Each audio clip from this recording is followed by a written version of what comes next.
Sometimes it starts with something small, a joke that everyone laughs at, but you don't. Maybe it's a look on the bus that makes you feel like you're the one that's out of place. Or even the way your accent just sits in a room full of voices. For many Indians living abroad, these tiny moments pile up very quickly, shaping the way we see ourselves. And how the world sees us. This episode isn't about headlines or politics. It's about the quieter weight of being Indian away from home. How it feels to laugh at jokes that actually sting, or how having pride for your own culture slowly slips into hesitation. Today, we're listening to those moments, the everyday ones that don't make it to the news, but stay with us long after. Welcome to Brown Noise.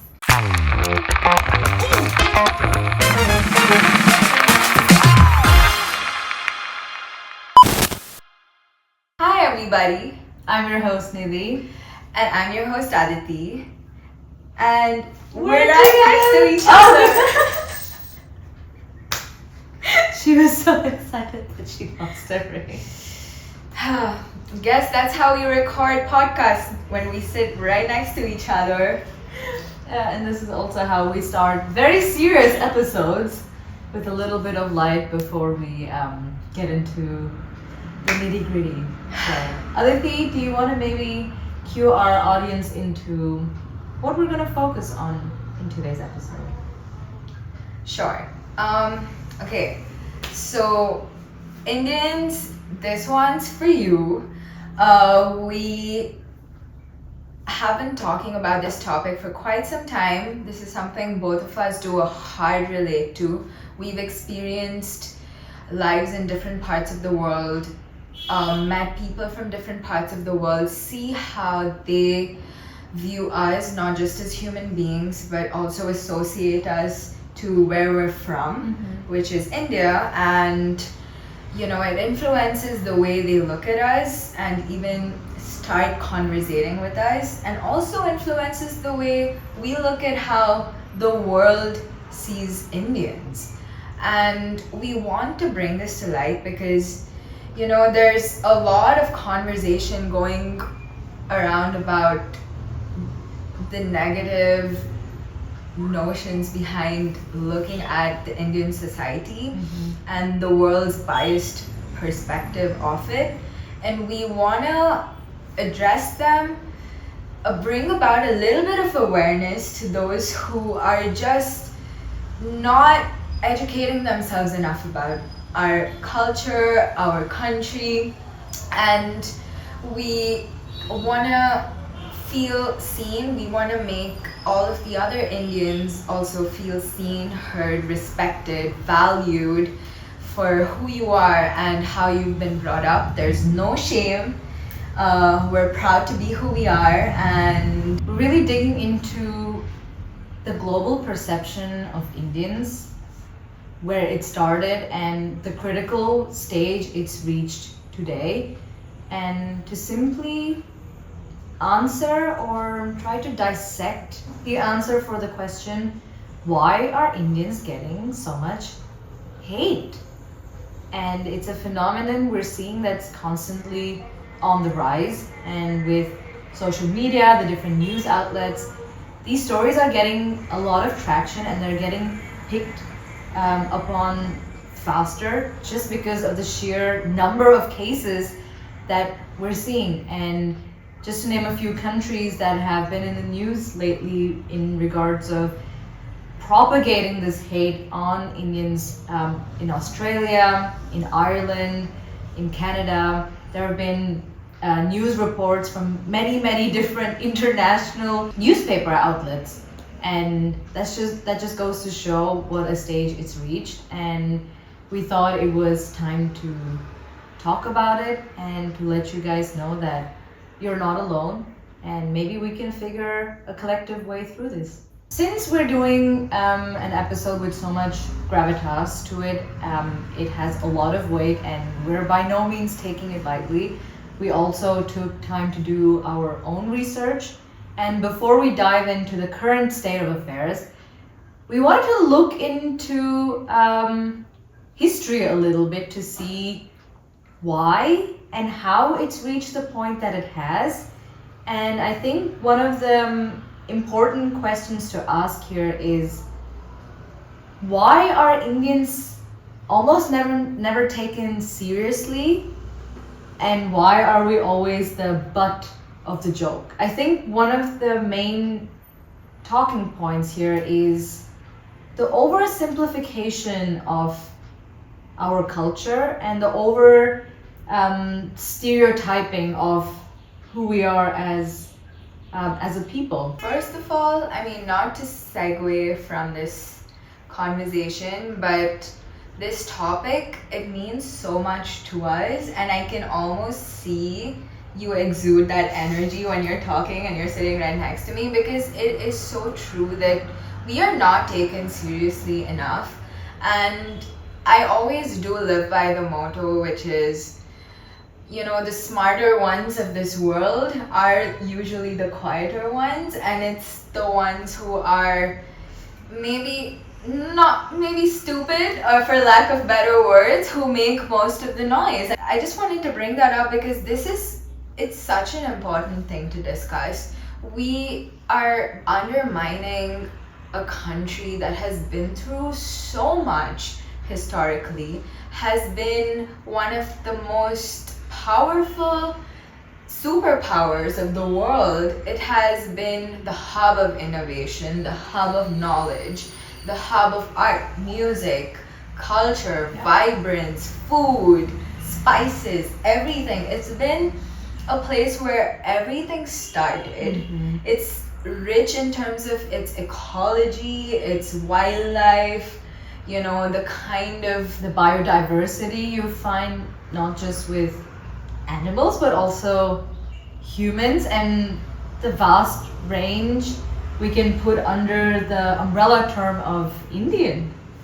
And it hosts 1.4 billion people, each who, I understand the world looks at all of us as Indian, but in reality, like, let's step into the real zone for a minute. We're all individual human beings, and just imagine coexisting with 1.4 billion individual human beings who speak completely different languages. You travel from one city to another and you cross maybe 10 towns in the middle. Each and every single town is going to have their own language or colloquial tone in which they speak, like a dialect. Yeah. And you know, that's how much diversity India hosts. And to just simplify such a complex way of existing it's not right, and it just needs to stop, because it's making the world almost negate everything that this country has gone through and everything that it's actually doing. And it's tending towards more traditional, old school, westernized, biased education of our country, but not really staying true to the modern India. Exactly. And the oversimplification of certain tropes that, I don't know, came about many decades ago, I would say, and nothing's changed. So whether it be the trope of being IT tech support, or being a convenience store owner, or a taxi driver, we've almost been turned into caricatures as opposed to living, breathing human beings. And this reduction in our value as humans has, we believe, made it very easy for the world to look at us as very non-serious people. It almost makes it even easier for them to use us as the joke, you know? So everything that's just, and it in reality, it's not even an actual joke. The joke is in itself Indians, haha, very funny. And it's like, sorry, did we miss something there? Lack of renewal of who we are as people is really giving way for the rest of the world to reduce us to just being unserious caricatures. Yeah, the brains of the world have become the butt of the joke. You heard it here first, guys. Copyright. I think another point you just mentioned also holds true. You travel just a few hundred kilometers from city to city and you already experience such a vast range of things, from food to language to culture to clothing to the weather you experience and the voluntary misunderstanding. And when you take something that holds so much nuance and range, and when you compress it into one singular layer, it loses all of its value. 100%. You know, while you were saying this, I was thinking about it. I think it takes a very niche group of people around the world who have actually understood the value of India to even go further and study about its history, study about what all it has to offer, and learn about the people, come here, experience it for themselves, and not just stay in another part of the world and judge. There are a few people like that who have understood it in the way it's supposed to be.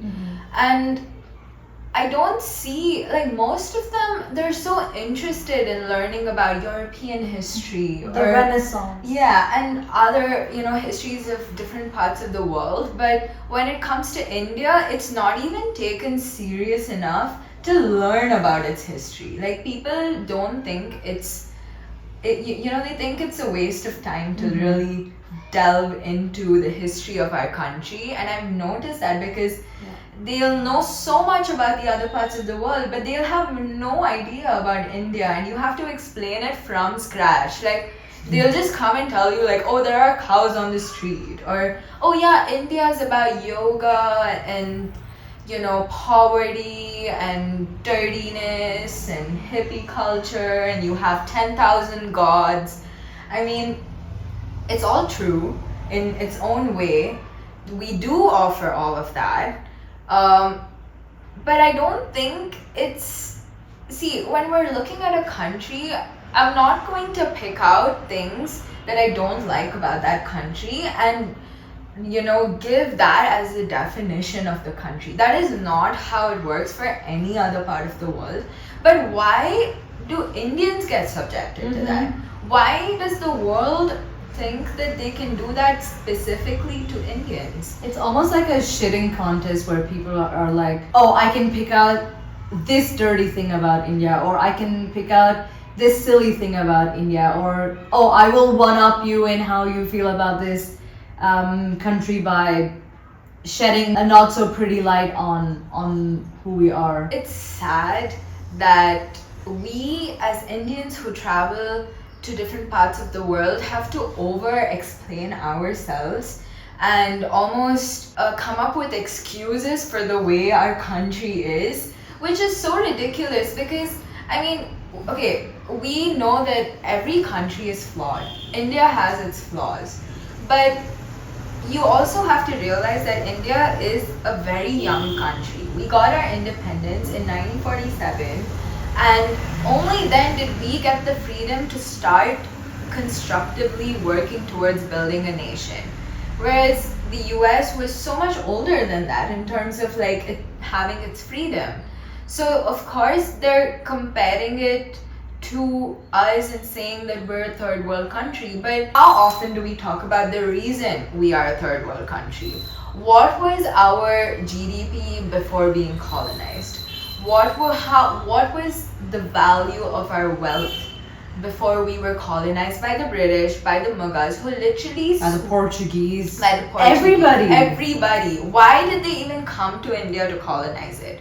They came because they saw some value in it, right? Like, they wouldn't just go and colonize, the Arctic, because there's nothing to get from there. I mean, but also to stay for 200 years, it just goes to show how much you can take. If this slavery was sustained for 2 centuries, that we kept giving and giving, and they kept taking and taking.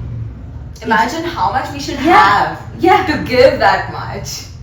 It's insane. I mean, everyone has heard about this. In India, we know this. Like, when the ruler Krishna Deva Raya was ruling in parts of where Nidhi and I are from in Karnataka, people used to literally sell diamonds and rubies and emeralds on the streets. Like, literally, just imagine, everyone's always decked up in jewelry. There is no sense of like, oh, this person's so poor, this person's so rich. Like that, it wasn't a thing. Even the caste system, the British couldn't comprehend the caste system. They thought it was a way of discriminating people against the other, when in reality, it's so much more complex than that.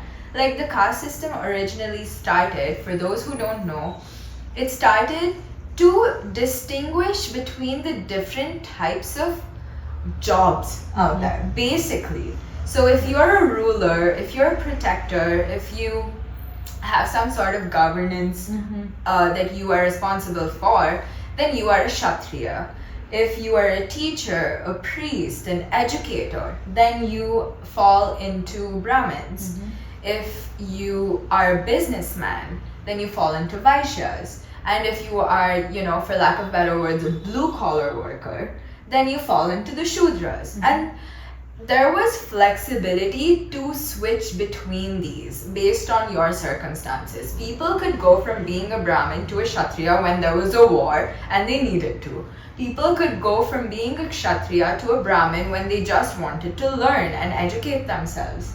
And people who are businessmen can also become Brahmins when they want to educate. And it's always that interchange always existed, but the British couldn't comprehend this and they wanted to use the divide and rule agenda, because that is the only way to, overpower that many people, was to divide them and rule.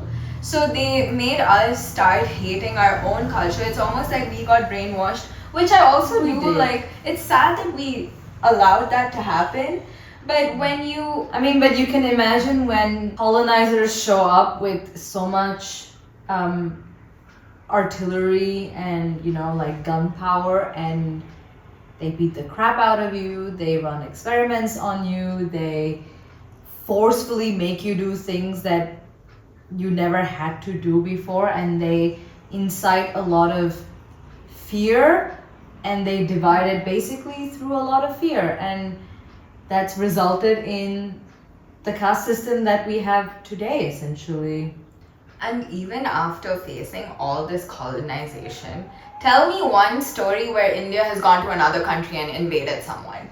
I mean, we were the hub of knowledge. We come from a place where we value learning about life, experiencing life more than going and invading another country and stealing them of their richness. And that's the kind of foundation that this country always had. And which is why we were never violent, we never wanted to wage wars against people. People who are peaceful in their own place never feel the need to wage war.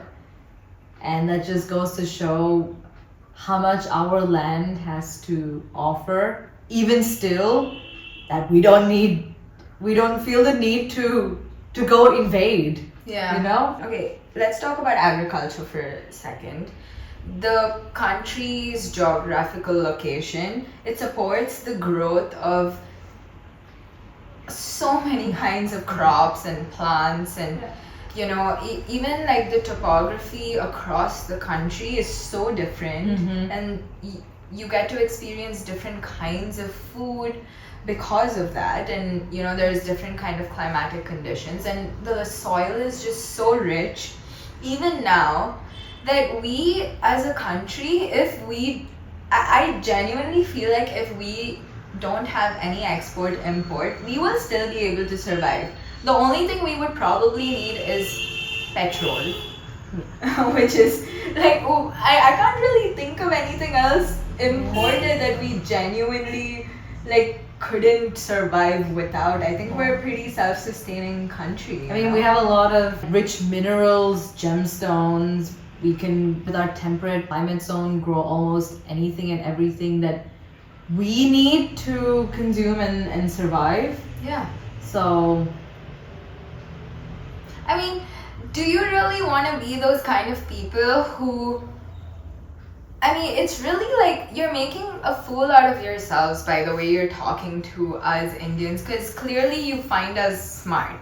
That's the one thing every country cannot deny is like Indians are smart. Indians are smart. So you're coming to a bunch of smart people and talking like dumb fucks. But the irony in that, can we just touch upon that for a moment? There's no winning here because it's, okay, we want your engineers, we want your doctors, we want your technicians. But then we also get mocked for being those engineers, doctors, technicians, lawyers, whatnot. I mean, everyone in the West has no problem outsourcing most of their work to Indians because they know we will get it done and we have the talent to get it done. But then somehow that's also, in a way, a mockery of who we are. It's like, oh yeah, let's just get an Indian to do it. Haha, we don't want to waste our time doing that. But it's like... And not even pay us equal. No. Like, just because rupees versus dollars or euros, like there's so much difference, they think that by paying us just a little more than what we're earning in India, we're going to be so grateful. And you know, unfortunately, like there are parts of India where they don't have the luxury of stepping out of the country and going somewhere else and earning in that currency. So they have to be okay with like a little raised salary that we're getting from international companies. But is that really fair? No. Like, why are you paying another country who's doing the back end or the front end is leading the front end? Like, I always say, your boss might not be Indian, his boss might not be Indian, but his boss's boss's boss is probably Indian. Or maybe just have a look at your CEO. Yeah. More often than not, you will find an Indian leading your goddamn company, and then you are out there outsourcing all the work to a bunch of Indians because it's cheap labor, and that's somehow funny. I recently heard a friend tell me that, you know, like his coworker is like mean to the Indian employees. And why? Just because we're Indian? I mean, it makes no sense that people think that they can treat us however they want, talk to us however they want. I mean, like, it's funny for me because I get to see it as a spectator, because I don't really put myself in my own shoes when someone's addressing me with so much ignorance. I'm like, I'm sorry, like this conversation is killing my brain cells, and I just want to be a spectator and laugh at all of this ignorance, because it just doesn't make sense for me to respond to someone who is not even trying to learn about the other person. Or even, let's remove countries for a second. Why are we not even given enough value as a freaking human being? A human being. Are you being a good human being by valuing another person less? By saying your life is less valuable than mine? Is that something that you want to be known for in this world? Like, it makes no sense. That's a very good point, because I think, and this is something I also learned just a couple years ago, and there's like this click that happened in my brain that even within India, our value for human life is not as high as what it is in other countries. I'm not sure if that's because there's just so many of us, or we're more focused on other things here, but to us, the human life is not all consuming, and it's not something we've put on a pedestal like people have in other countries. So one, I think this is already internalized to a certain extent, and with that, it's also what the other countries have picked up on, and for them it's like a free pass now, being like, oh, if we get a sense that you don't value human life as much, then it's a free pass for us to, you know, like take this one thing and exploit it. Because the number of times I've heard jokes, or people have come to me to make jokes about Indians, which is also wild to think of, that somehow they feel comfortable mocking my own culture to me. And I would just stand there being like, yeah, sure, haha. But yeah, it just made sense to me, especially from a work context where everyone's like, yes, we'll get an Indian from India to do it, like there are so many of them sitting in like these call centers or whatever anyway, and we'll get it done cheap, it doesn't matter, it's fine, don't worry about it. And it just opens up so many cans of worms that I think we can discuss a little bit today. One point being the fact that we've already internalized this discrimination and this mockery a little bit. I do want to add something to that, which is, I think it's being looked at in a wrong way, and that has influenced our mindsets too. Like, I don't think we value ourselves less. Like, I don't think that's what our country does. But we live in such a huge population of people that you cannot exist in such a big country as just an individual. I mean, yes, you are an individual and there's value to you and there's nothing that can take that away from you.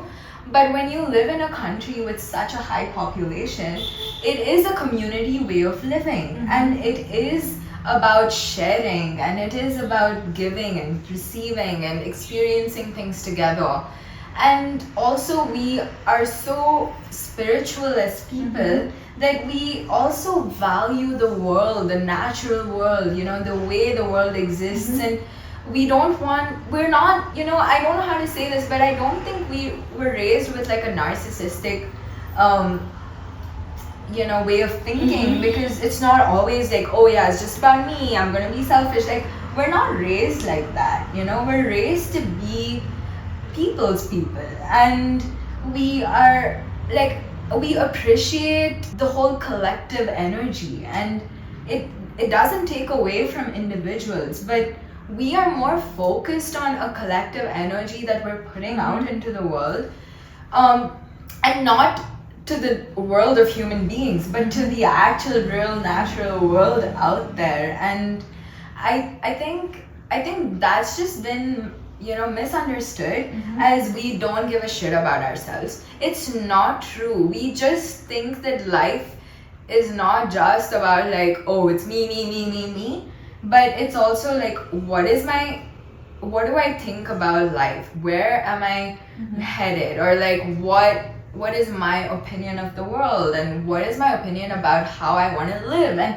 we're focusing more on these kind of things that we're raised with. As a child, like, my mom never told me about how I need to like, always think about myself, but she told me more about values of life and how to be a good human being. And I think those kind of learnings, they inherently make you kind enough to take a step back and not just like make everything so selfish.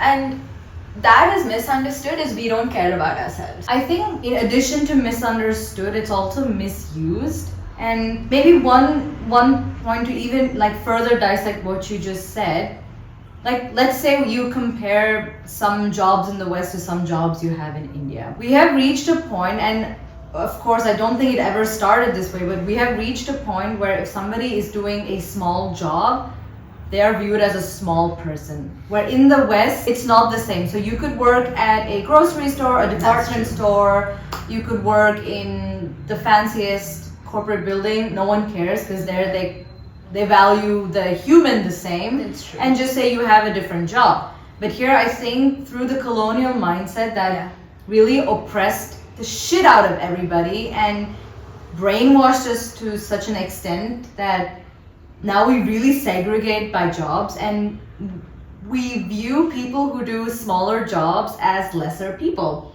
And this is what the West really profits from as well. So obviously no one there is going to stand up and be like, oh no, you got to fight for like more rights and like view everybody the same, like as worthy individuals, because then they can just exploit us for labor, which is currently happening this way. And this is also what I meant by we've internalized the lack of value for human life, where I also see many Indians treating other people, Yeah. you know, whether they're here to like clean our streets that we want to use later on and have clean environment. They don't think they're worthy of much, you know, so it's this kind of callous attitude that also makes us kind of porous to all of this outside hate to seep in much quicker and deeper. Yeah, it's funny because in the US, like working for Parks and Rec, it's like considered a very stable job that gives you great retirement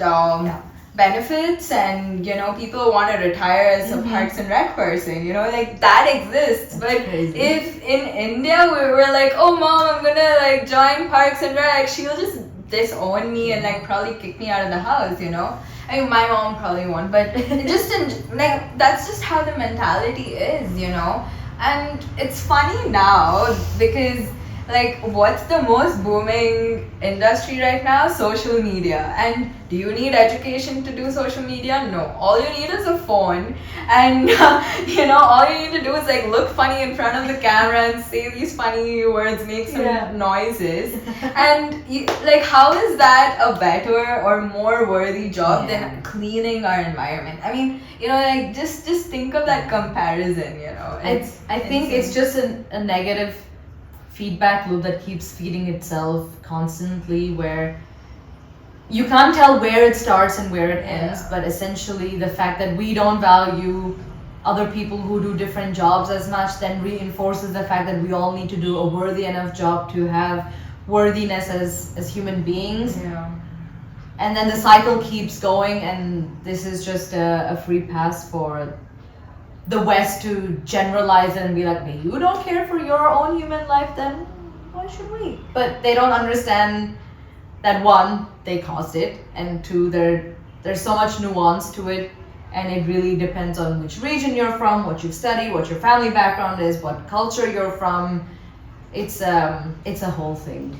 Yeah, and you know, it's like you said, it's like that loop, because other countries only respect the smartness of our country. So our country is, you know, influenced to pressure their kids to become smart and educated so that they get the respect from other countries. But it's so ridiculous. Like, we are the land where music, dance, arts, like, come on, like it was such a hub for all of these things. It's a hub of abundance. That's in any and every aspect. It's the hub of abundance, and we're focusing on the wrong things.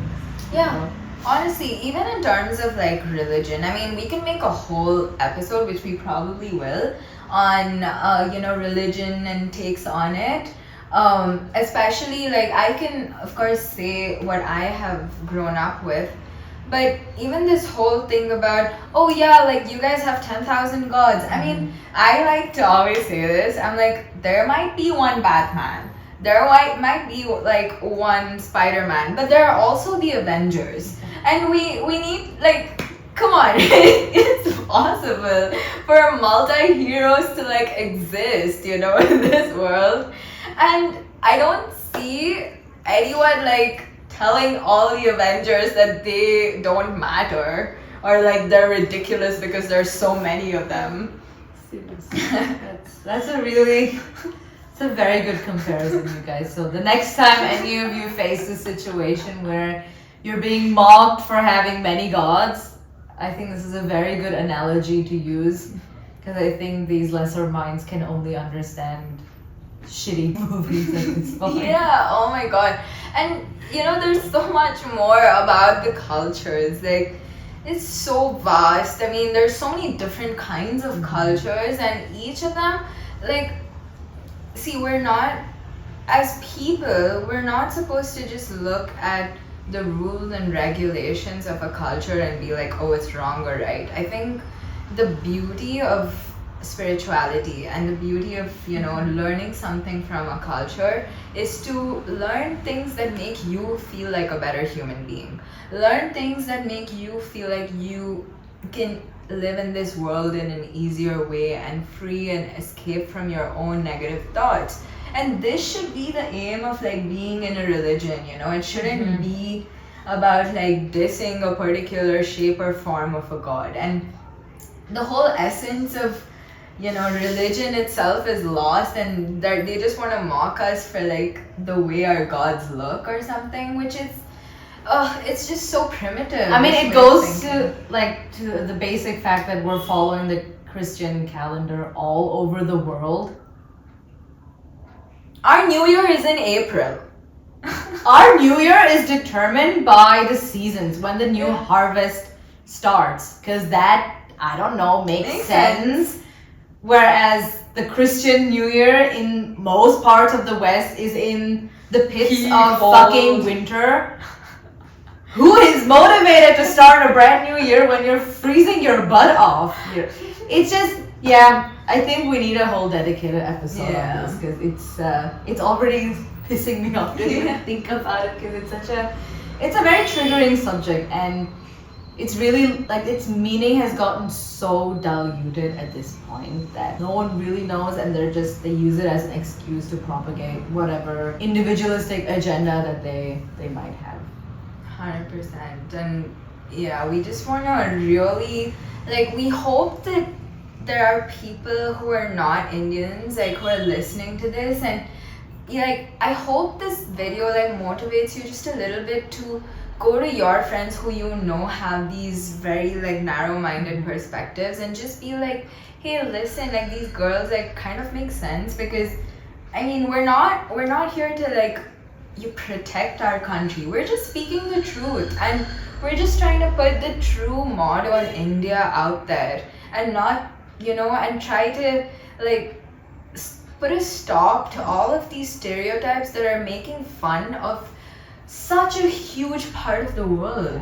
And it's almost like the problems we face as a country that most countries are facing, to be honest. There is no perfect country, but when people are discussing these problems from an Indian context, it's exacerbated to such an extent. Like, it's the biggest problem, the dirtiest thing, the most corrupt, you know, like the most disgusting. How can this be? I mean, corruption, they shouldn't even start, okay? Like, come on. Like, seriously, if you don't know what's happening around in your own country, then stop talking about corruption in India. Because, like, people are not just becoming billionaires because they're earning, like, a fair wage, you know? That will be a whole other episode. Ethical billionaires don't exist. I'm sorry. It's just not a thing, and it will never be a thing. So, I mean, who is like, nobody should be talking about corruption in this world at all, because let's be clear, like, everyone has, like, clean your own backyard before you peek into your neighbors. Be like, there's this kind of dirty. Honestly. There are idiots everywhere. Let's talk about accents for a second. The dumbest, sickest, most daft person. We should be able to make a huge mockery of the way you guys try to pronounce our names even. Not being able to understand. But even we can't understand. I don't know. Use the same it's not a, it's UH. Say it! You know what I mean?